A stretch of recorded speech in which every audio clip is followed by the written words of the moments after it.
ഒരു ജാതി വാർത്ത. അങ്ങനെ നമ്മുടെ ജാസി അവനിൽ നിന്ന് അവളിലേക്കാണ്ട് എത്തിയിട്ടാ. അങ്ങനെ അവസാന തടസ്സം അങ്ങോട്ട് നീങ്ങി. ആണിന്റെ അടയാളങ്ങളുടെ അവസാന ശേഷിപ്പും അങ്ങനെ അവസാനിപ്പിച്ച് നമ്മുടെ ജാസി പരിപൂർണമായ ഒരു സ്ത്രീയായി മാറി. ഇനി ആരും ജാസി കുണ്ടൻ എന്നൊക്കെ വിളിച്ച് കളിയാക്കി കഴിഞ്ഞാൽ നല്ല ഇട്ടി കിട്ടും. അവളുടെ കയ്യിൽ നിന്ന് കിട്ടും, ഭർത്താവിൻ്റെ കയ്യിൽ നിന്ന് കിട്ടും.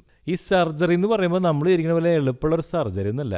അത് അതിശക്തമായ വേദന സഹിച്ചുകൊണ്ട് ഈ സർജറിക്ക് അവർ വിധേയമായി എന്ന് പറയുമ്പോൾ ഒരു സ്ത്രീ ആകാനുള്ള ജാസിയുടെ ആ കൊതിയാണ് നമ്മൾ മനസ്സിലാക്കേണ്ടത്. ആ ആശുപത്രി കിടക്കയിൽ നിന്നുകൊണ്ട് 2-3 ഫോട്ടോ ഇട്ടുണ്ട്. കഴിഞ്ഞ ദിവസം ഞാൻ പ്രസവിക്കാറായി എന്ന് പറഞ്ഞ് വിവാദം ഉണ്ടാക്കിയ ജാസി ഇതായിരുന്നു അതിൻ്റെ ഉള്ളിലെ ഹിഡൻ അജണ്ട എന്ന് ഇപ്പോഴാണ് മനസ്സിലായത്. ജാസിയുടെ പരിപാടി സ്വന്തം ഇഷ്ടങ്ങൾക്കും സ്വപ്നങ്ങൾക്കും മാത്രമായിട്ട് തൻ്റെ ജീവിതം ഒഴിഞ്ഞു വെച്ചത് ഒരു പെൺകുട്ടിയുടെ കഥയാവും ഇനി. കാരണം ജാസി ഇനി മുതൽ ആൺകുട്ടിയല്ല, ജാസി എന്ന പെൺകുട്ടിയുടെ കഥ. ഇനിയെങ്കിലും അവളുടെ ജീവിതം അവൾക്ക് ആസ്വദിക്കാൻ കഴിയട്ടെ. നമുക്ക് ഇനി അവളെ വെറുതെ വിടാം. ഇനി അവനില്ല, ജാസി എന്ന അവളിലേക്ക് മാത്രം.